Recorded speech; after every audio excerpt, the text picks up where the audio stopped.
सुरासुरैर्वन्दितपादपद्मम् लोके जरारुभयमृत्युनाशनं दातारमीशं विविधौषधीनां शङ्खं चक्रं जलौकां दधतं मृतघटं चारुदोर्भिश्चतुर्भिः सूक्ष्मस्वच्छातिरुद्यं शुकपरिविलसन् मौलिमम्भोजनेत्रं कालाम्भोदोज्ज्वलाङ्गं कटितटविलसच्चारुपीताम्बराढ्यं वन्दे धन्वन्तरीतं निखिलगदवन् प्रौढदावाग्निलीलं प्रौढदावाग्निलीलं प्रौढदावाग्निलीलम्। प्रणाम सभी लोगों को। मैं वैद्य अरविंद पाठक आप सभी लोग का स्वागत करता हूं। सभी लोग को कोटि कोटि प्रणाम करता हूं। आइए आज हम लोग फैटी लिवर डिजीज और इसका आयुर्वेदिक चिकित्सा यह विषय पे बात करेंगे। आप सबके सब भारत के सर्वश्रेष्ठ चिकित्सक लोग हैं, सभी को मैं प्रणाम करता हूं। आज हम लोग फैटी लिवर जो हो जाता है, एक मिनट फैटी लिवर जो हो जाता, एक मिनट ये वीडियो। फैटी लिवर जो हो जाता है ना, यह संतर्पण जन्य व्याधि के अंतर्गत हम लोग ले सकते हैं। और जहां पे मेद वृद्धि हो रही है, कफ दोष जो है वो विकृत हो रहा है बहुत ज्यादा, और वो मेद जो है वो रक्तवत स्रोत के मूल स्थान यकृत पे जाके अंदर बाहर सब जगह डिपॉजिट हो रहा है। और फिर वहां पे कोई भी चीज अनावश्यक चीजें आ गई कचरा के रूप में, तो वह शरीर में विकृति ही करेगा। तो हम उसकी चिकित्सा किस तरह से करें, इसका मैं 4-5 तरह से चिकित्सा बताऊंगा। रुकिए, मैं यहाँ पे स्क्रीन पे दिखा रहा हूँ, थोड़ा वो देख के फिर समझेंगे तो आप लोग को और मजा आएगा। हम लोग को जो चिकित्सा करनी है, एक मिनट रुकिए, यहाँ पे स्क्रीन पे दिख रहा है ना, एक मिनट, शेयर शेयर स्क्रीन।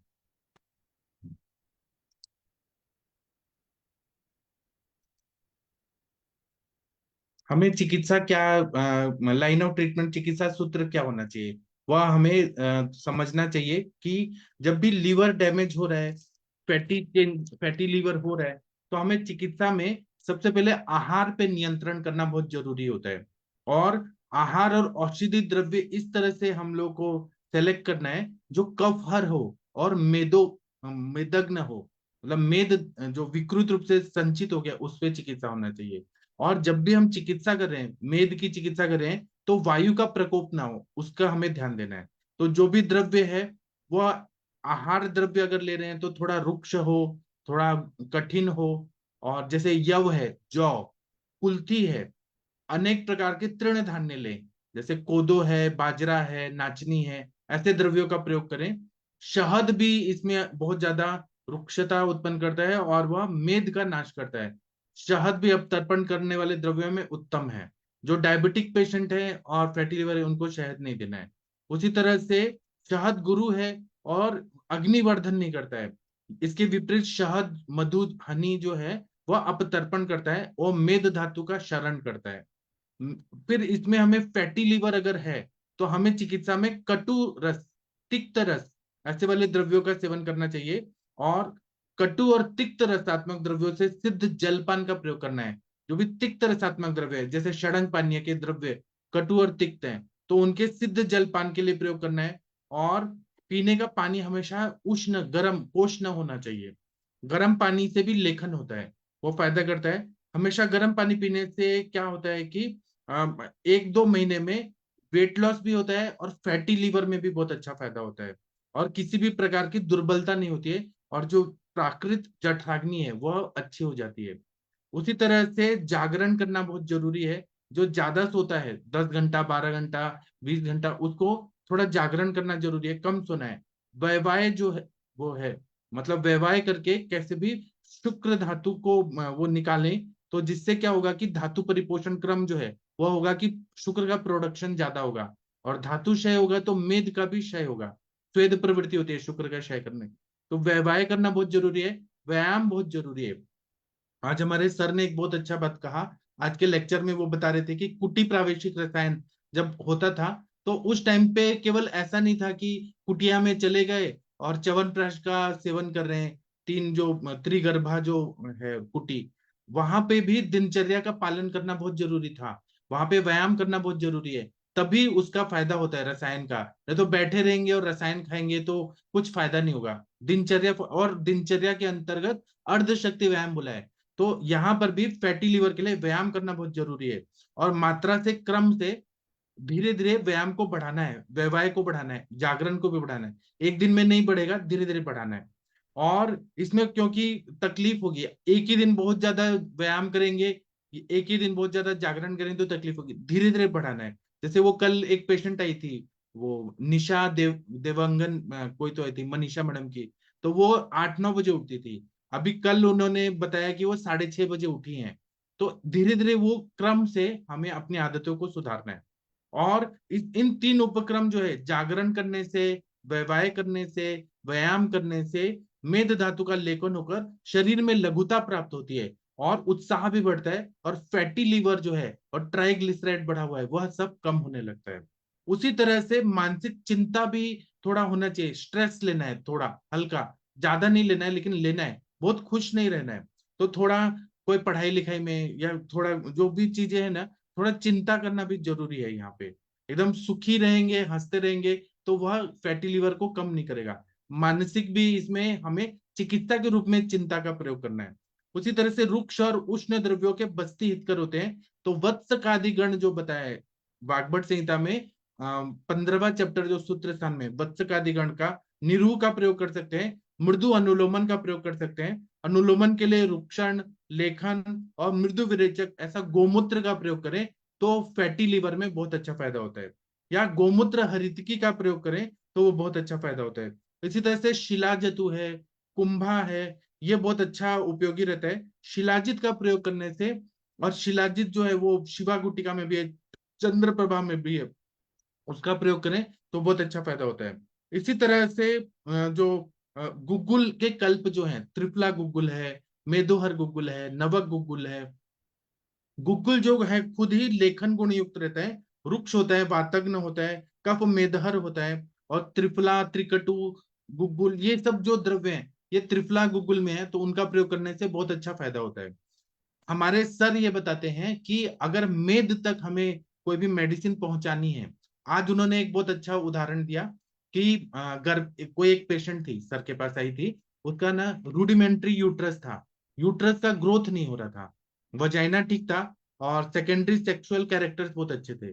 तो सर ने उसके जो भी मेडिसिन दिया, उसमें सर ने दही और केला खाने को ले दिया। तो केला और दही तो महाभिषंधी है, तो ये क्यों दिया? तो ये वहां तक पहुंचाने के लिए जितना ये कफ बढ़ाएगा, कफ का काम क्या है कि वृद्धि करना। तो सर ने ये युक्ति का प्रयोग किया कि अभिसंधि और कफ को बढ़ाने वाले दही और केला साथ में खाने के लिए दिया। और ऐसे ही और भी बहुत सारे पेशेंट को दिया, तो वो कफ को वहीं पे रुका के रखता है और फिर यूट्रस का ग्रोथ अच्छा हो जाता है। ये मुझे बहुत अच्छा लगा सर का। इसी तरह से जो डायबिटीज का जो दवाई है ना, जो आदेश मधु सर का है फॉर्मूला, उसको सर हमेशा बोलते हैं कि भुना हुआ मूंगफली जो रहता है उसके साथ सेवन करें। तो मूंगफली क्यों देना है? मूंगफली भी मेद धातु को बहुत ज्यादा बढ़ाता है, जिसको हम शेंगदाना बोलते हैं, भुना हुआ।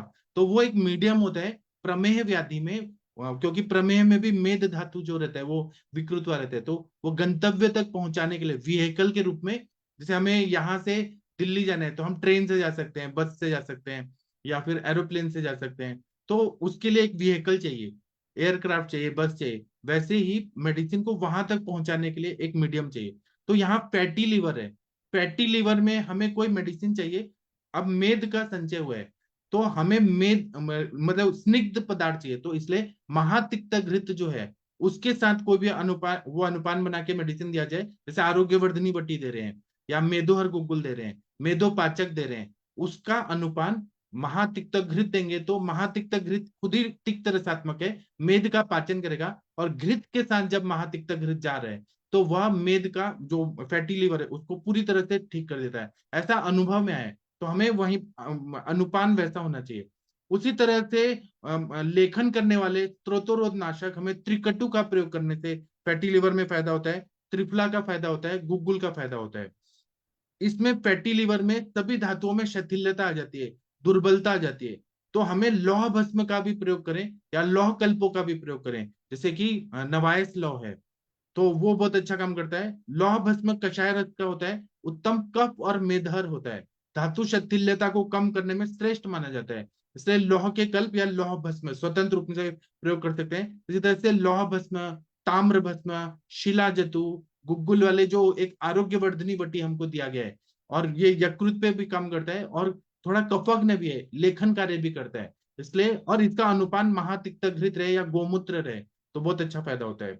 और ये बल्य भी है, धातु शिथिल्यता को भी ठीक करती है, सारकिट विभाजन को भी अच्छा करती है, कोलेस्ट्रॉल को भी अच्छा करती है, और ट्राइग्लिसराइड को भी अच्छा करती है, एलडीएल को भी बैलेंस करती है। इतनी अच्छी आरोग्यवर्धनी वटी को हम फैटी लिवर में दे तो बहुत अच्छा फायदा होता है। इसमें अगर पेशेंट को हमें थोड़ा सा उद्वर्तन करे पूरे बॉडी में, तो route of administration of drug जो है वह बहुत अच्छा होता है। जब हम स्किन पे कोई भी चीजों का उद्वर्तन करते हैं मेडिसिन का, जो उष्ण द्रव्य है, जैसे कि त्रिफला है, त्रिकटु है, वचा है, लोद्र है, दारू हरिद्रा है, इसको मिक्स करके, और भी बहुत सारे द्रव्य हैं जो आरगवदी अध्याय में, उनका उद्वर्तन करने से जब त्वचा में स्वेद प्रवृत्ति होगी, उसका इफेक्ट क्या होगा कि मेदोवस्त्रोतज ठीक होगा, मेदोवस्त्रोतज ठीक होगा तो फैटी लीवर भी ठीक होगा। एक सर का बहुत अच्छा, मुझे बहुत अच्छा सा सर का जो कॉन्सेप्ट है वो बहुत अच्छा लगा, कि किसी ने प्रश्न पूछा सर से कि रूट ऑफ एडमिनिस्ट्रेशन के आधार पे मैं बता रहा हूँ कि कर्ण रोग जो रहता है उसमें कर्ण श्वेड रहता है या कर्ण नाद होता है, आवाज आ रही है कान से, तो कर्ण नाद जो है टिनाइटस, उसमें तो या तो धातु शिथिल्यता, सॉरी, धातु क्षय बहुत ज्यादा होता है, शुक्र का क्षय होगा या धातु क्षय होगा, इसलिए कर्णनाद होता है। और कर्ण श्वेड जो है, पक्वाशय कटि शक्ति श्रोत्रास्ति स्पर्शनेन्द्रियम स्थानम आतस्य तत्रापि पक्वादानम विशेषण, तो श्रोत्र जो है वायु का स्थान है, और कहीं ना कहीं पाचन की विकृति होती है, ग्रहणी की विकृति होती है, तो हमें ग्रहणी को भी ठीक करना है और रस धातु को ठीक करना है। तो कर्णनाद, कर्ण श्वेत, कर्ण पूरण करने से ठीक होगा। लेकिन सर ने एक और अच्छा चीज बताया कि अर्श व्याधि में कर्णनाद एक लक्षण बताया।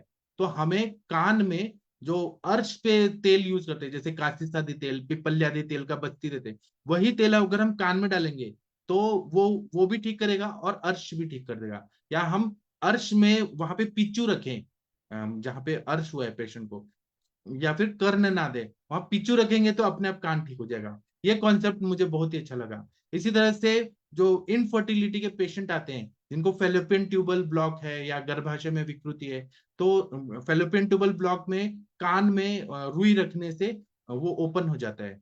एक राइट साइड में रखेंगे तो लेफ्ट साइड का ट्यूब ओपन होता है, और दूसरे साइड में रखेंगे तो दूसरा होता है। उसी तरह से कान में दवाई डालने से, नासा तो पृथ्वी महाभूत प्रधान है और गर्भाशय भी पृथ्वी महाभूत प्रधान है, तो नस से देने से तो गर्भाशय को फायदा होता ही है। और जो हाइपोथैलेमिक ओवेरियन एक्सिस जो है, पिट्यूटरी ओवेरियन एक्सिस, वो ठीक होता ही है नस से। लेकिन कान में तेल डालने से पूरा गर्भाशय भी ठीक होता है। ये भी route of administration of drug है, इसका भी हमें प्रयोग करना चाहिए। और दूसरा सर ने एक और बताया कि ये सब करने के बाद भी अगर पेशेंट को कर्णनाद, कर्ण श्वेद हो रहा है, तो वो पेशेंट सिजोफ्रेनिया में जा रहा है, तो मतलब उसको हेलुसिनेशन हो रहा है, ऑडिटरी हेलुसिनेशन हो रहा है कि कुछ आवाज आ रही है, असल में कुछ नहीं होता है, तो उसमें गदोद्वेग की चिकित्सा करनी है। तो उसमें यमान्यादि जो चूर्ण है, गदोद्वेग की चिकित्सा में जो बताया उसका प्रयोग करें तो वो पेशेंट ठीक हो जाता है, वो अलग बात है। अभी यहाँ फैटी लीवर पे आते हैं, तो हम लोग इसमें क्या क्या प्रयोग कर सकते हैं फैटी लीवर के उसमें। तो कुछ जड़ी बूटियां हैं, दिव्य वनस्पतियां हैं, जिसमें हम लोग हरितकी का प्रयोग कर सकते हैं, शिरीष का प्रयोग कर सकते हैं, लोद्र का प्रयोग कर सकते हैं, नाग केशर का प्रयोग कर सकते हैं, और इसको हम उद्वर्तन के रूप में या इंटरनली भी दे सकते हैं। और बंग भस्म का प्रयोग करें तो बहुत अच्छा फायदा होता है, नाग भस्म का प्रयोग करें वो भी बहुत अच्छा फायदा होता है। नाग भस्म तो ग्रंथि के लिए बहुत अच्छा होता है, जहां पर भी गांठ जैसी संप्राप्ति है, जैसे कि फाइब्रोसिस जैसे कंडीशन, उसमें नाग भस्म बहुत अच्छा काम करेगा। दूसरा, इसमें हम और क्या चिकित्सा दे, तो हम दीपन पाचन, रुक्षण, मेदोहर चिकित्सा, स्त्रोतो शोधन करने वाली चिकित्सा, रुक्ष विरेचन दे, जैसे त्रिफला है, त्रिवृत है, आरगवद है, आरगवद कंपिलक का वटी है, ऐसे रुक्ष विरेचन दे हम। और यहाँ पे यकृत पे कार्य करने वाले जो औषधियां हैं वह दे तो बहुत अच्छा, रक्त पाचक बहुत अच्छा काम करता है, मेदोपाचक बहुत अच्छा काम करता है। और चिकित्सा में हमें वृक्ष विरेचन देना है, तिक्त रसात्मक द्रव्य देना है, पटोल मूलादि कषाय देना है, पटोल कटु रोहिण्यादि कषाय देना है, निम्ब त्वकादि कषाय देना है अवस्था के हिसाब से, या गुडुच्य आदि कषाय देना है, पंच तिक्त कषाय देना है, या फिर महातिक्त महानिम्बादि चूर्ण देना है। और कुछ मधुर रस के जैसे यहाँ पे पित्त का भी हमें देखना है कि कामला जैसे कंडीशन है तो हमें द्राक्षादि कषाय, मृदुकादि मनुका से बना हुआ मृदुकाशी कषाय, या मृदुका रिष्ट, द्राक्षारिष्ट, द्राक्षासव, इसका प्रयोग करना है। और चंद्र प्रभावटी बहुत अच्छा काम करता है, शिवा गुटिका फैटी लिवर में बहुत अच्छा काम करता है, हिंगू वचादि गुलिका अच्छा काम करता है, षडधरन गुलिका अच्छा काम करता है। आसवरिष्ट जो है वो हमें अवस्था के हिसाब से देना चाहिए। ऐसे नहीं कि आप आशावरिश दे रहे हैं और भूख बहुत ज्यादा बढ़ रहा है और पेशेंट और ज्यादा मेद वाली चीजें खा रहे हैं तो वो नुकसान करेगा। आशावरिश को हमें ध्यान से देना है। और यहाँ पे हमें रसायन द्राक्षा लेह देना है, द्राक्षा रसायन का प्रयोग करना है, और तक्र का प्रयोग करना है फैटी लिवर में, कटु रोहिणी चूर्ण कुटकी का प्रयोग करना है, भूनिम्ब का प्रयोग करना है, शरपुंखा का प्रयोग करना है, आमलकी का प्रयोग करना है, तामलकी का प्रयोग करना है, पिपली का प्रयोग करना है, त्रिफला का प्रयोग करना है।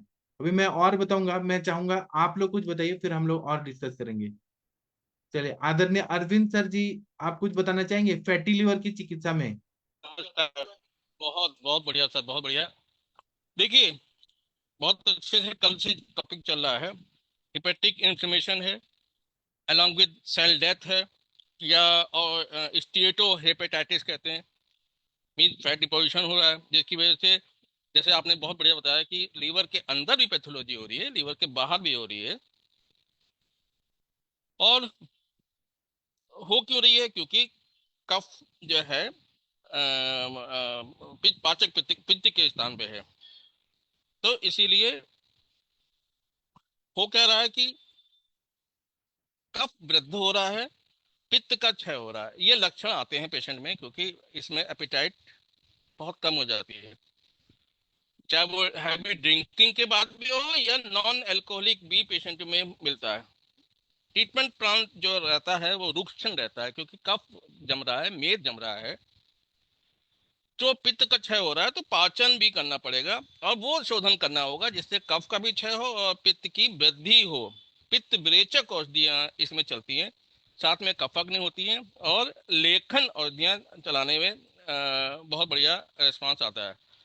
कई कम्बिनेशन आते हैं, जैसे आपने दो बताए, पटोल आदि और पटोल कटोल आदि।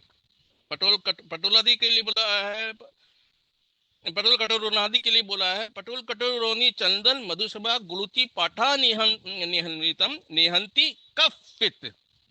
अब ये पटोल कटोरनी कफ पित्त पे दोनों पे काम कर रहा है, तो इससे बढ़िया ड्रग ऑफ चॉइस नहीं है। दूसरी हमारे पास चॉइस आती है वासा गुरुचादी।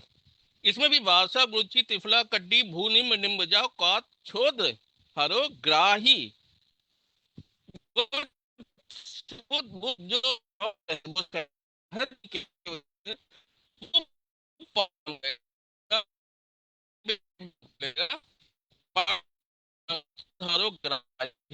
सर मतलब पूरा थोड़ा सा काम करेगा नेटवर्क एरिया में आइए प्लीज सर, हमारे पास। थोड़ा सही। सा। सर सर प्लीज थोड़ा सा माइक के पास आके बोलिए सर, बहुत अच्छा बता रहे हैं, पंखा थोड़ा बंद सा। करते, एक मिनट। अब ठीक है सर? हेलो? हाँ हेलो? सर, हाँ सर, बहुत अच्छा बता रहे हैं, बताइए बताइए सर। ठीक है ना? हाँ अब हमको जो है करना क्या है, पित्त के स्थान में कफ की वृद्धि। तो जो स्वेदन भी करना है वो भी मृदु करना है, विरेचन भी करना है वो भी मृदु करना है, बहुत स्ट्रांग नहीं करना है इसमें। और स्नेहपान भी ऐसा करना है, कौन से ग्रह का इसमें करना है जिससे कफ और पित्त दोनों पे काम हो। तो गुड़ इत्यादि ग्रह सबसे बढ़िया इसके लिए इंडिकेशन होता है, जो स्नेहपान किया जाता है। क्लासिकल फॉर्मुलेशन बहुत सारे आते हैं जो हम लोग कई जगह इस्तेमाल करते हैं, यहाँ पे भी वही रोल है। लोकनाथ रस कफ पे कफ ग्रंथि ग्रंथि या कफ, क्योंकि इसमें शंख के अंदर टंकड़ का मुंह भर करके उसके बाद पुट्टी दिया जाता है। तो लोकनाथ रस का ऐसे जहाँ पे ऑब्स्ट्रक्शन है उससे बढ़िया कोई कमीशन नहीं होता है। आलोक बदनी तो बोला ही आपने, आलोक बदनी भी ज्यादा अमाउंट में देना पड़ेगा, दो दो गोली से कुछ नहीं होगा, चार चार गोली होता है, उसकी डोज दी जाएगी। वो भी आपने तक्र के साथ बोला कि तक्र बोला गया दीपन ग्राही लागवत शेष मधुर पाकितपन पित्तात, मतलब मधुर पाक होने की वजह से पित्त का भी शमन करता है। कटु ये स्निग्ध होने की वजह से वात का शमन करता है थोड़ा सा, और कटु रूक्ष रूक्ष होने की वजह से कफ का शमन होता है। तो इसको भी हमको आलोक बदनी को तक्र के साथ में देना है। तक्र में भी हम लोग कई चीजें डाल सकते हैं, वो मैं बताता हूँ अभी। ताम्रभस्म लेखन करेगा क्योंकि कफ की वृद्धि हो रही है, तो ताम्रभस्म 20 से 30 mg टीआईडी बीट मधु के साथ में। चंद्र प्रभा ऐसी कोई भी संप्राप्ति जहाँ पे कफ की वृद्धि या आवरण आ रहा है, हमको लेखन करना है या शोधन करना है, तो चंद्र प्रभा से बढ़िया कोई नहीं है। गोमूत्र आपने बोला सर, गोमूत्र क्षार का काम करेगा, हरितकी के साथ में गोमूत्र हरितकी लेखन भी करेगा, शोधन भी करेगा। ऐसे में जब भी लीवर की संप्राप्ति आती है तो पटुल कटोरनादि बासा गुड़ोच्चादि के साथ में फल त्रिकादि कषाय, जो हम लोग बहुत फ्रीली इस्तेमाल करते हैं, भूनिम्ब आदि कषाय और कुलत्थादि कषाय। कुलत्थादि कषाय जो अभी इस तरीके की संप्राप्ति होती है कफमेद की, उसके लिए कुलत्थादि कषाय। क्योंकि पित्त पे भी काम करना है तो हमारे पास एक बहुत ही बढ़िया बहुत ही प्यारा प्रोडक्ट है, महासुदर्शन चूर्ण, जो पित्त को श्रावित भी करेगा, पित्त को प्रदीप्त भी करेगा। क्योंकि वहां पे इंटरनल लीवर के भी जो है सेल्स में फैटी डिवर्शन हो रहा है। फिर हम लोग के पास एक बहुत बढ़िया आता है पिपली, यादव वर्धमान पिपली रसायन के रूप में इस्तेमाल किया जाए या गुड़ पिपली का योग भी इस्तेमाल करने से अग्नि प्रदीप्त होती है, आम का पाचन होता है, कफ का पाचन होता है, मेद का पाचन होता है। फिर आता है हम लोग के पास एक सरपुंखा भुयामरा पुनर्नवा कुटकी। अब कुटकी जो है वो लीवर से पित्त शावक के रूप में बेस्ट काम करती है। सरपुंखा वहां की सेल्स की जो डिजेनरेशन होती है उसको कवर करता है, पुनर्नवा नया कर देता है।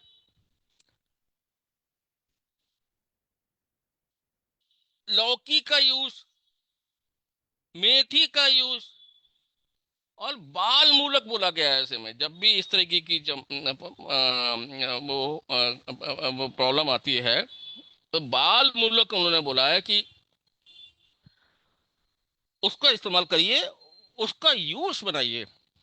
मुद्दा का यूज तो नो डाउट सबसे बढ़िया है, 24 आवर्स उसमें मतलब कोई भी कभी भी इन्फेक्शन नहीं होता। जमनी सर ने एक बार बताया था कि एक उनके कोई थे, वो उन्होंने मुदक यूज रख दिया था और 10 दिन के बाद भी नहीं खराब हुआ।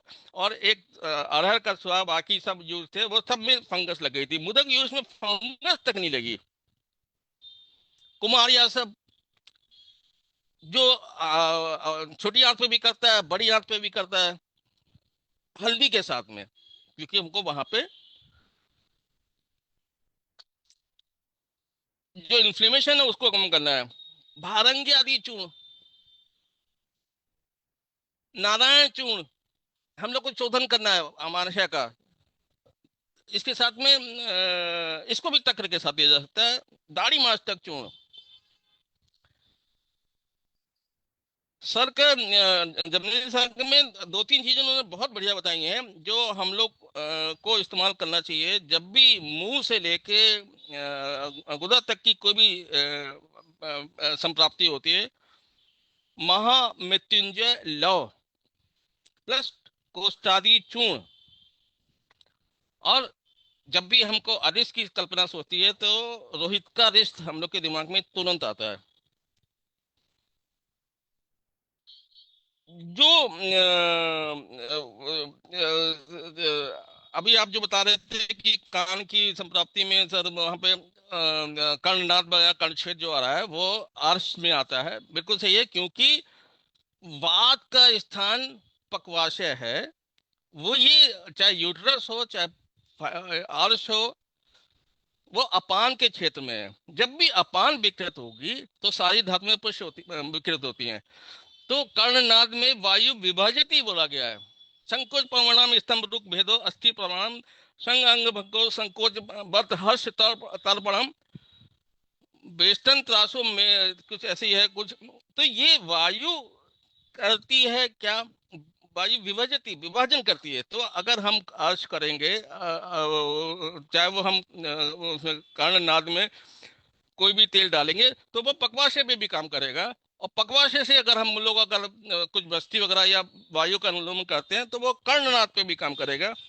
पकवाशय पे अगर हम काम करेंगे तो यूट्रस पे भी काम करेगा।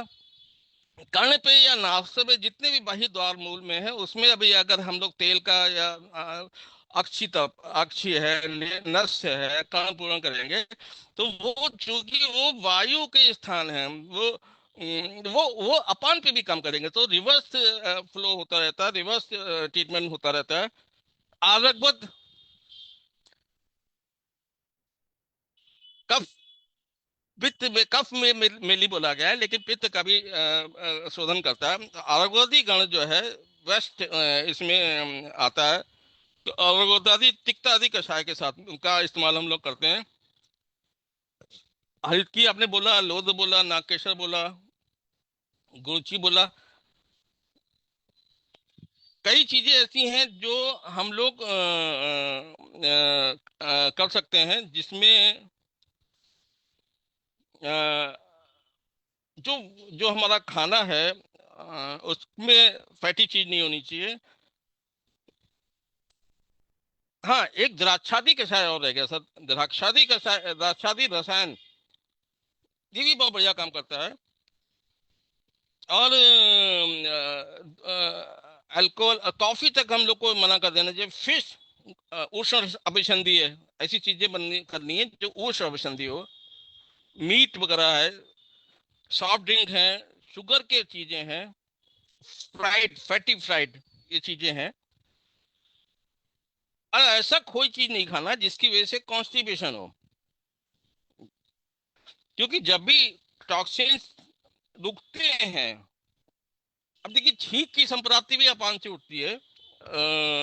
पक्वाशय कड़ी ये शक्रदा पिंडिको प्रतिशा, तो वो उस पे जो टॉक्सिन रुक रहे हैं वो ना रुकें, जो फ्री रेडिकल्स बन रहे हैं वो ना रुकें। और लीवर को, लीवर इटसेल्फ रिजेनरेट करता है। लीवर पे कई ऐसी दवाइयां होती हैं जो अगर हम ना भी दें, आयुर्वेद में तो हम लोग के पास बहुत हैं, लेकिन एलोपैथिक में मेरे ख्याल से नहीं है। एलोनिथिन ऑस्पिटेट वगैरह का कम्बिनेशन देते हैं, लेकिन वो कहते हैं रीजनरेट करता है लीवर, तो इट्स सेल्फ रीजनरेट करता है। लेकिन हमको उसको खुली हवा में सांस लेने देना है। उसके ऊपर जो कफ का मेद का आवरण आ रहा है उसको अगर हम लोग शोधन कर देते हैं तो अपने आप ही लघु पंचमूल, सर एक बहुत बढ़िया प्रोडक्ट है जो हम लोग भूल जाते हैं। लघु पंचमूल का जो है क्षीर कषाय का बहुत बढ़िया रिस्पॉन्स आता है। अमल की पित्त का शमन भी करेगा, पित्त का श्रावण भी करेगा, और कुटकी का मैंने बोला ही है। तो इस तरीके से हम लोग कई चीजें इस्तेमाल कर सकते हैं सर। राइट सर, अभी बताता हूँ, आप बताइए सर।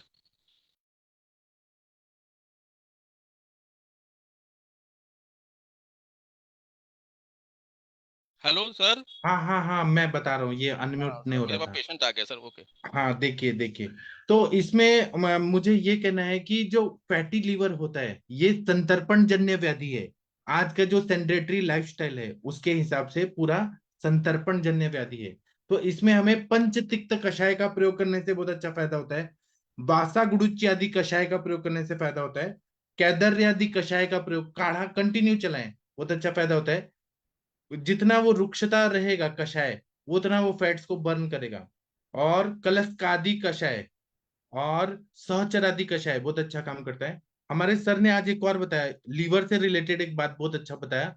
जो मुझे दिमाग में आ रहा है वो मैं बता रहा हूँ। उन्होंने कहा कि जैसे हम नाखून काटते हैं तो नाखून हमारा कैसे बढ़ जाता है, वैसे लीवर जो है, अगर हमने लीवर को कट किया ना, तो लीवर में एक ऐसा ऑर्गन है वो खुद बढ़ जाता है।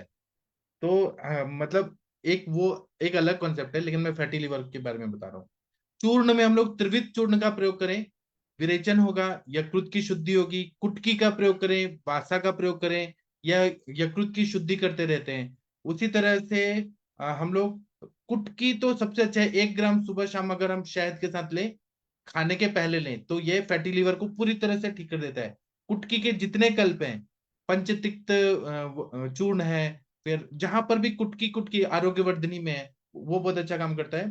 त्रिफला चूर्ण है, यह बहुत अच्छा काम करता है। गुड़ पिप्पली अवलेह, पिप्पली रसायन लेह, इसका प्रयोग करने से फैटी लिवर ठीक हो जाता है, क्योंकि वहां वो पिप्पली जो है ना, वो अग्नि को बढ़ाता है, रक्त की, और पिप्पली रक्त धातु पे बहुत अच्छा काम करता है, तो रक्त की अग्नि को बहुत अच्छा कर देता है। इसलिए गुड़ पिप्पली या पिप्पली रसायन लेहम का प्रयोग करें, फैटी लीवर को पूरी तरह से ठीक कर देता है।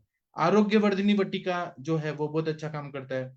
और ऐसे द्रव्य दें जो हम लोगों ने कहीं और पढ़े हैं, स्नेह व्यापक में जो पढ़े हैं, स्नेह व्यापक में हम लोग जैसे खल, जो तक्र से बनाते हुए खल बनता है, वो हम दे सकते हैं।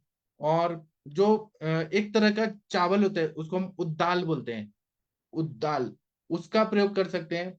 यव है जौ, जौ का रोटी बना के खाएं, या जौ का सत्तू खाएं, तो उससे फैटी लिवर ठीक होता है। श्यामक करके एक धान्य होता है, उसका प्रयोग करें, जिसको ब्लैक मिलेट बोलते हैं। कोद्रव जो मिलेट होता है उसका प्रयोग करें। शहद का प्रयोग करें, पिपली का प्रयोग करें, त्रिफला का प्रयोग करें, गुग्गुल का प्रयोग करें। और हम दूध और चावल ये खाने में बंद करें, चावल नहीं खाएंगे तो फैटी लिवर जल्दी ठीक होता है, दूध का सेवन बंद करें तो फैटी लिवर ठीक होता है। और डायबिटीज कंट्रोल में रहना चाहिए अगर डायबिटिक पेशेंट है। और मिल्क प्रोडक्ट जितने हैं, जैसे पनीर खा रहे हैं, दही खा रहे हैं, घी खा रहे हैं, सब चीज बंद करना है फैटी लिवर में। और कार्बोहाइड्रेट्स भी कम करना है। अल्कोहल ले रहे हैं, अल्कोहल बंद करना है। और अनवांटेड ड्रग्स जो ले रहे हैं, जो लीवर को खराब करता है, जो जरूरी नहीं है, वो सारे एलोपैथी। और दूसरा क्या है, आजकल जो जमाना आ गया है कि बॉर्नविटा पियो और बहुत स्ट्रांग बन जाओ, बॉर्नविटा, हॉर्लिक्स, बूस्ट, ये सब लेने के लिए, और मैदा वाली चीजें जो हैं कि हमारा बच्चा स्ट्रांग होना चाहिए, अग्नि नहीं देखा जाता है लेकिन वो चीजें खिलाई जाती है, वो सारी चीजें बंद करनी है। दूसरा क्या है कि व्योशादी सत्तू जो बताया है वह सबसे अच्छा बताया है। व्योशादी सत्तू में फैटी लीवर के लिए, जिसमें त्रिकटु है, बिडंग है, सहजन है, त्रिफला है, कुटकी है, बृहति है, छोटी कटेरी जो बोलते हैं, कंटकारी, हल्दी, दारू हल्दी, पाठा, अतिविषा, शालीपर्णी, हींग, केबुक मूल, अजवाइन, धनिया, चित्रक, सरवरचल नमक, स्याहजीरा, हाउबेर, इसको सम प्रमाण में लेकर इसका चूर्ण बना ले, और इसमें सत्तू मिला के, जौ को भून के और सत्तू 16 गुना मिला के, तेल घृत मधु डाल के इसको हम प्रयोग करें, तो ये फैटी लिवर के लिए बहुत अच्छा होता है। इसका उल्लेख जो है, ये संतर्पणीय अध्याय चरक संहिता में 23 चैप्टर में व्योशादी सत्तू का प्रयोग बताया गया है। और इसमें हमें क्या करना है कि भोजन के जीर्ण होने पे ही भोजन करना है, नित्य एक्सरसाइज करना है, व्यायाम करना है, जौ और गेहूं से बने हुए भोज्य पदार्थों का सेवन करना है। और जो वातानुकूलित एयर कंडीशनर में बैठे रहते हैं 24 घंटे, वहां से निकलें और प्राकृतिक हवा का सेवन करें, वो ज्यादा फायदा करेगा। अभी इस टॉपिक पे आदरणीय जितेंद्र जी, आप कुछ बोलना चाहेंगे चिकित्सा पे? आदरणीय जितेंद्र जी अगर सुन पा रहे हैं, उड़ीसा के डॉक्टर। हाँ वीना मैडम, आप बोलना चाहेंगी? प्रणाम सर। हाँ बोलिए, फैटी लिवर पे। सर मैं नलिनी बोल रही हूँ। अच्छा हाँ बोलिए मैम। प्रणाम सर। ये कुटकी चूर्ण आपने बोला है 1 ग्राम सुबह शाम, तो ये पानी के साथ देना है सर? शहद के साथ, क्योंकि कुटकी इतना कड़वा होता है, शहद के साथ ले, मधु, तो बहुत अच्छा फायदा अच्छा होगा। फिर इसके साथ फिर ये कॉन्स्टिपेशन होता है शहद की वजह से, उसको कैसे सॉर्ट आउट करें? कुटकी तो खुद ही भेदन कार्य करता है ना, भेदन मल का जो भेदन होता है, करता है, हाँ। जी सर। उससे तो अच्छे से पेट साफ हो जाएगा। जी सर, थैंक यू। यकृत की भी शुद्धि करता है कुटकी, लीवर को पूरा अच्छा कर देता है कुटकी, लेखन कार्य भी करता है, रुक्षण भी करता है। हाँ जी सर, चलिए, थैंक इस पे फैटी लीवर के पेशेंट पे आप कोई बोलिए, वीना मैडम जी बताइए, बताइए मैम। जी सर बोल रही हूँ। सर थोड़ा एक अलग हाँ बताइए। बात बोलती हूँ और फिर आयुर्वेदिक मैं क्या देती हूँ उसके हाँ। बाद। आप दोनों ने, अरविंद द्वय ने, आपने बहुत अच्छा बता दिया। अरविंद, डॉक्टर अरविंद जी भी बहुत अच्छा बताते हैं, आप तो बोलते ही है अच्छा। सर ये लीवर जो है थोड़ा एलोपैथी की दृष्टि से है, ये लीवर का वेट होता है 1500 ग्राम, इतना 1500 ग्राम इसका वेट होता है। हमेशा ये फैट यहाँ पे रहता है, फैट तो 5% ही सिर्फ फैट फैट वहां पे रहता है। 10% के ऊपर गया तो हम उसे फैटी लीवर कहते हैं। उसकी भी 3 स्टेजेस रहती है, ग्रेड रहती है, 1 2 3 ऐसी ग्रेड रहती है। 30 से 60 तक, 60% तक फैट वहां पे जमा हो सकता है लीवर में। और जब लीवर पूरा फैट से भर जाता है तो ये स्निग्ध द्रव्य जो है, जो जिसे फैट बोलते हैं, तो वो बाहर जाता है ब्लड सर्कुलेशन में। ये जब ये जब कहाँ पे गॉल ब्लैडर में चला जाएगा तो उसका स्टोन बन जाएगा। ये जब ब्लड में से आर्टरी में जमा हो जाएगा तो वहां पे रुक जाता है और वहां पे ब्लड प्रेशर बनाएगा वो। और उसके बाद जब फैट बन जाएगा तो ब्लॉकेजेस होके हार्ट अटैक आ जाएगा, ब्रेन में जाएगा तो उससे स्ट्रोक आएगा। सब व्याधि की वजह ये फैटी लिवर है। हम बहुत इसको सीधा समझ लेते हैं, बहुत ही सीधा डिसीज है, क्योर हो जाएगा ऐसा बोल देते हैं हम, मगर इस प्रकार नहीं हो जाता। जब मेरे पास फैटी लिवर के पेशेंट आते हैं तो पहले मैं उनको उनकी दिनचर्या और ऋतुचर्या के बारे में बोल देती हूँ।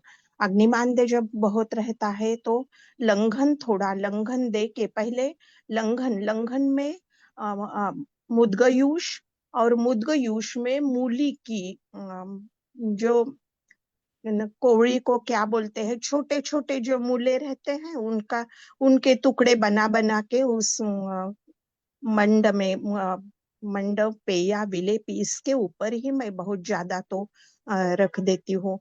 एक 5-6 दिन ऐसा हो गया और उसके बाद में उसके साथ दीपन द्रव्य जैसे कि दाढ़ी मास्टक है ये देती हूँ। और विरेचन के लिए मैं 30 मिली गोमूत्र, 8 पदरी कपड़ा बोलते हैं, 8 पदरी, एक के ऊपर एक ऐसा उसकी घड़ी बना के कपड़े की, उससे वो छान के लेने का गोमूत्र। और जो ताजा गोमूत्र मिलता है हमारे यहाँ पे, तो सुबह कुछ खाए बिगर खाली पेट गोमूत्र पीने को बोलती हूँ, उससे विरेचन बहुत अच्छा होता है। और वो मीठा रहता है, ताजा जो जब मिला, 3 घंटे तक, 3 तास तक वो मीठा, उसकी जो स्वाद रहता है उसका, वो मीठा रहता है। देर होने के बाद उसमें कुछ दुर्गंधी आती है, मगर पीने में कुछ भी वो अच्छा अच्छा लगता है पीने में। आमल की जैसी खाते हैं हाँ, और आमल की के ऊपर थोड़ा पानी पिए, जैसा माधुर्य मुख में आता है उसी प्रकार गोमूत्र से आता है। उसके बाद में लंघन तो हो गया, क्योंकि यत्किंचित लाघव करम देहे तत् लंघनम, थोड़ा हल्कापन लंघन से, लंघन यानी मूंग दाल का यूज देती रहती हूँ मैं। उसके बाद में मैं देती हूँ उनको एक क्वाथ है जो कामलाहर क्वाथ है, उसमें त्रिफला है पूरा, तो उस हरिद्रा द्वय है, दारू दारू हरिद्रा है, और काड़े चिराईत और अमृता, ये है उसका क्वाथ, रात को लेने को बोलती हूँ, आरोग्यवर्धिनी देती हूँ। भृंगराज भी बहुत अच्छा है, चिरायता वो काढ़े में देती हूँ, कभी कभी चिरायता, पुनर्नवा और भृंगराज इसका भी काढ़ा देती हूँ। उसमें दालचीनी लेने के लिए कहती हूँ और हल्दी डाल के, इस अलग अलग बदल बदल के काढ़ा भी देती हूँ। और आरोग्यवर्धिनी चंद्रप्रभा कभी कभी देती हूँ। और उसके साथ में मेथी दाना भी बहुत अच्छा है। वो पौष्टिक है, कटु पौष्टिक है मेथी। तो वो भी खाने में करेला या मेथी दाना, और उसमें जल देती हूँ, शुंठी सिद्ध जल देती हूँ। शुंठी जैसा हमारा षडंगोदक है उसी प्रकार है। क्या बोलते हैं उसको, पित्त पापड़ा और नागरमोथा और शुंठी, ये तीनों का जल पानी पानी जो पी रहे हैं उसमें मिला के देती हूँ। उसी प्रकार और कुमारी, जो अभी डॉक्टर अरविंद जी ने बोल दिया, कुमारी आसव देती हूँ। दाढ़ी मस्तक भी मैं देती हूँ और नवायस लोह उसमें यूज करती हूँ। बहुत अच्छी तरह से ये कम हो जाता है। Thank you sir. और एक डॉक्टर गौरी जोशी मैडम बोल रही है भृंगराज आसव, पिपल्य आसव। और यस। अंजलि मैडम बोल रही है भूमि आम्ल की, इससे फायदा होता है। चलिए, इस पर मनीषा मैडम आप कुछ बोलना चाहेंगी?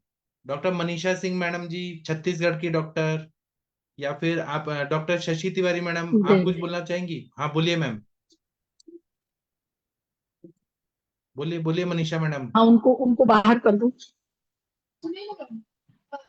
बोल के आओ ना, उतना बात करूंगी मैं। हेलो, हाँ सर, प्रणाम सर।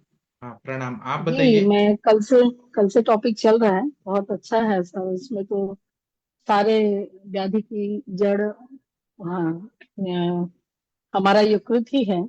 यकृत से होते हुए आपने बहुत अच्छे से, इतने अच्छे से एनालिसिस करके बताया सर। तो सारे व्याधि की जो जड़ हमारा यकृत है, इस पे हमको हमेशा, पहले हम लोग इसीलिए गृहिणी की दृष्टि से देखकर दीपन और पाचन चलाते हैं। आयुर्वेद में बहुत अच्छा कॉन्सेप्ट है कि पहले हम इसको दीपन पाचन करके और फिर हम इसकी चिकित्सा चलाते हैं। ये फैटी लीवर जो है, ये हमारी मॉडर्न की जो डायग्नोसिस है।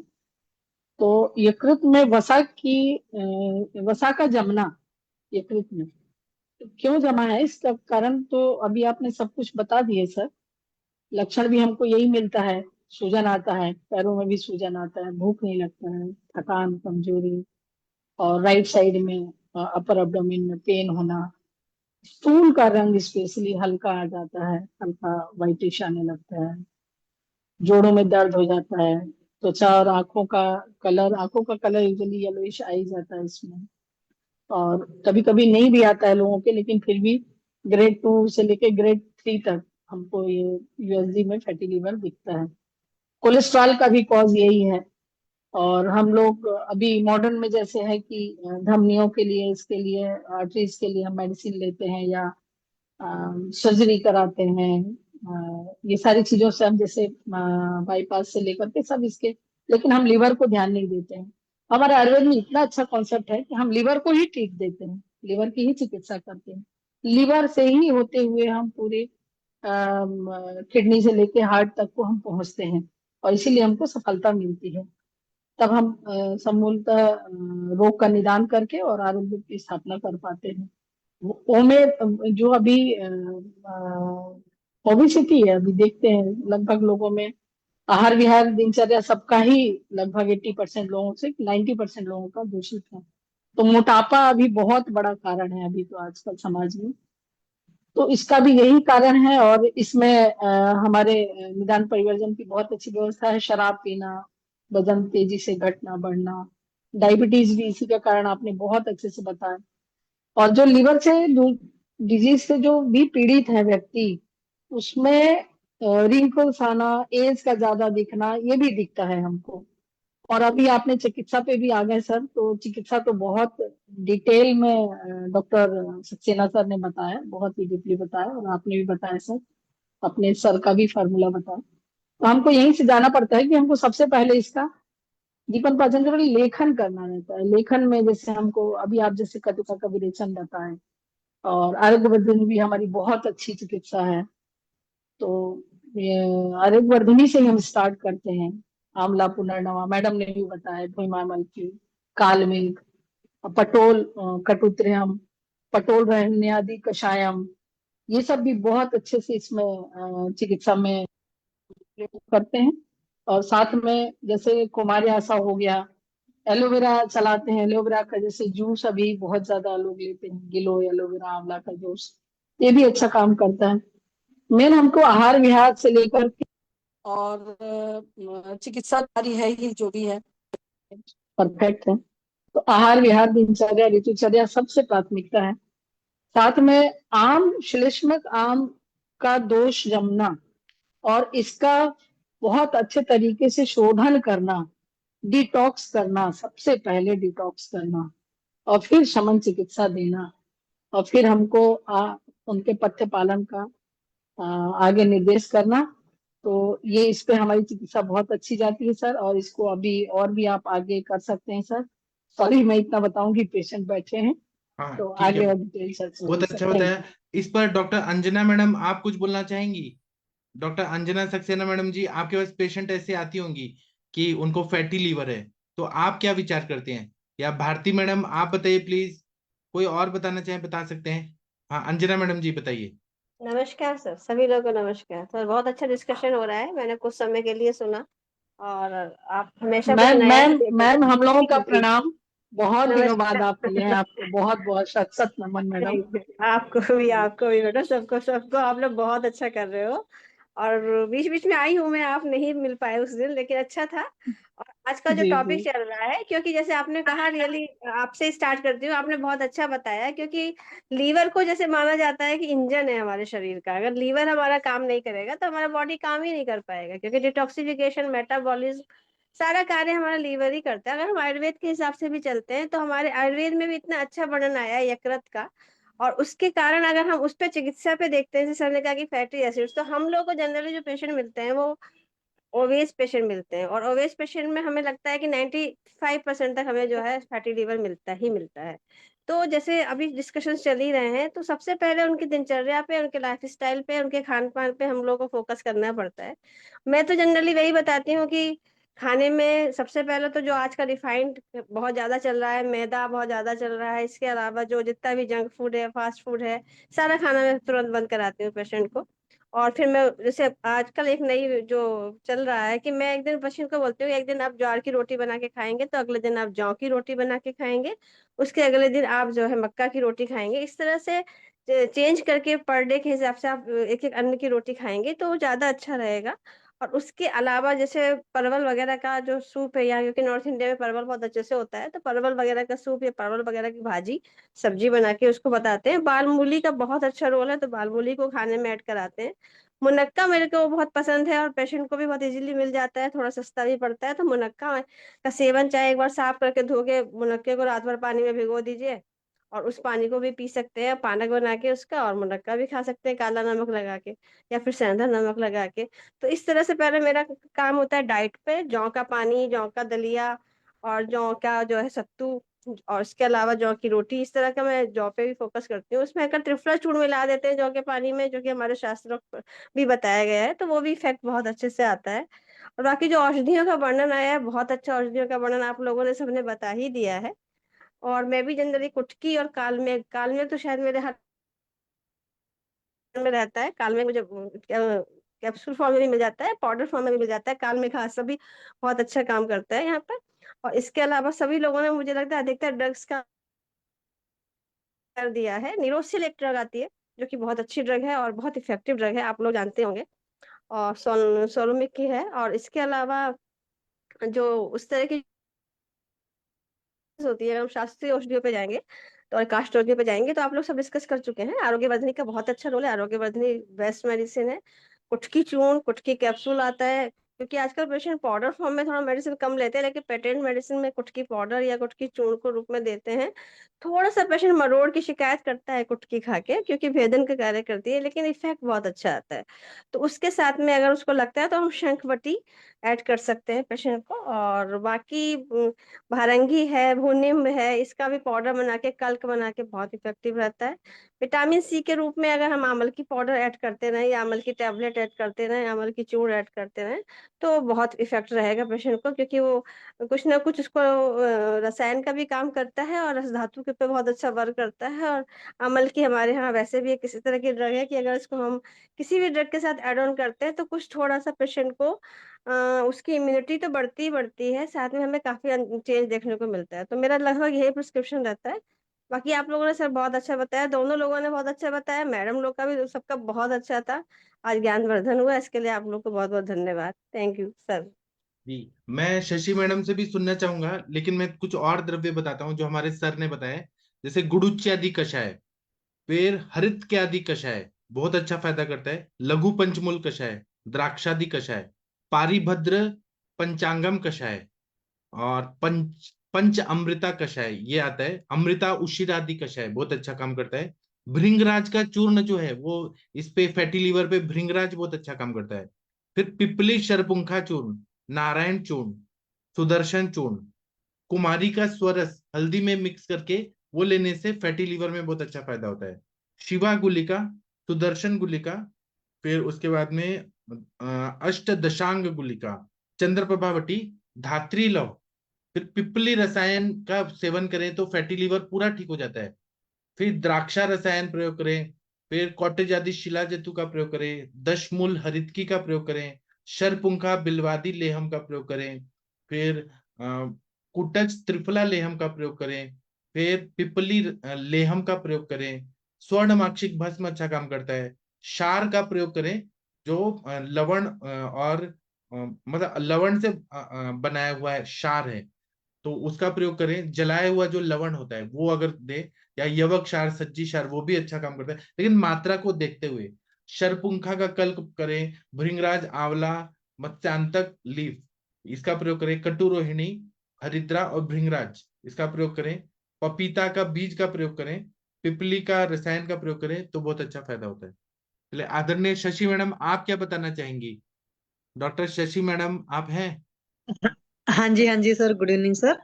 एक्चुअली फैटी लीवर के केस में देखें तो आज के कहूँ तो मेजॉरिटी लोग का जिसका भी अल्ट्रासाउंड किया जाता है उन सारे लोग का एटलीस्ट फैटी लीवर ग्रेड 1 तो आता ही आता है, क्योंकि सेडेंटरी लाइफस्टाइल है। तो मेनली वही डाइट और लाइफस्टाइल की वजह से बहुत सारे लोगों का रहता है। अगर हम लोग का भी किया जाए तो हम लोग का भी हो सकता है ग्रेड 1 तो निकलेगा ही निकलेगा। फैटी लिवर वगैरह के केस में मेजॉरिटी खान पान पर ज्यादा ध्यान देने की जरूरत होती है। तो जितना ऑयली स्पाइसी या भारी चीजें हैं वो सारा का सारा ही मना करना पड़ता है। साथ में ये है कि त्रिफला सर बहुत बढ़िया काम करता है, और पुराने जो लोग हैं इसमें सुबह सुबह त्रिफला का पानी पीने के लिए फैटी लिवर के केस में काफी देते हैं। और खाने पीने में एक तरीके से कहो तो सूप वगैरह टाइप की, जैसे लौकी का दे दिया, अभी आपने मूलक का बोला, हालांकि मूलक यूज के केस में चरक कफज ग्रहणी की चिकित्सा में भी मूलक यूज को बोला हुआ है। और बाल मूली इटसेल्फ अपने आप में बहुत बढ़िया होती है। कई बार उसका जूस भी पीते हैं, हालांकि अगर मूली का जूस बनाकर पिया जाए तो काफी कड़वा सा होता है, क्षार जो होता है इसका वो फील होता है। मैंने पिया हुआ है, खास करके जैसे पराठे वराठे बनाने होते हैं तो मूली को क्रश कर लिया, तो कद्दूकस करने के बाद उसका निकलता है तो पिया है, तो फिर पता चलता है कि हाँ काफी क्षारी टाइप का होता है। थोड़ा थोड़ा अमाउंट में लिया जाए तो बहुत अच्छा रहता है, खास करके जिन लोग को लीवर के संबंधित कोई भी समस्या है तो वो सारे लोग ले सकते हैं। त्रिफला बहुत बढ़िया काम करता है। और आपने बहुत सारी चीजें बताई दी थी, जैसे यो वगैरह है। शहदोदक जो है या मधुदक जो है वो बहुत बढ़िया काम करता है, क्योंकि इटसेल्फ वो फैट का भी लॉस करता है और बॉडी में जाकर के एनर्जी भी प्रोवाइड करता है। आज की डेट में डायबिटिक पेशेंट को मधु नहीं दे पाते, क्योंकि मार्केट में जो मधु आता है उसमें चीनी मिला होता है। अदरवाइज पहले के टाइम में का जो भी मधु नेचुरल होता है था उसमें इस तरह की प्रॉब्लम नहीं होती, और इसलिए कहीं पर भी शास्त्रकारों ने निषेध नहीं किया है। लेकिन आजकल प्रिपरेशन के तरीके की वजह से लोगों को मना किया जाता है। कुटकी सेल्फ और लीवर पर बहुत बढ़िया काम करती है, क्योंकि कुटकी जो होती है पित्त रेचन द्रव्य में आती है, और पित्त के रेचक द्रव्य जितने हैं वो भी यहाँ पर बहुत बढ़िया काम करते हैं। एलोवेरा वगैरह भी अच्छा काम करती है।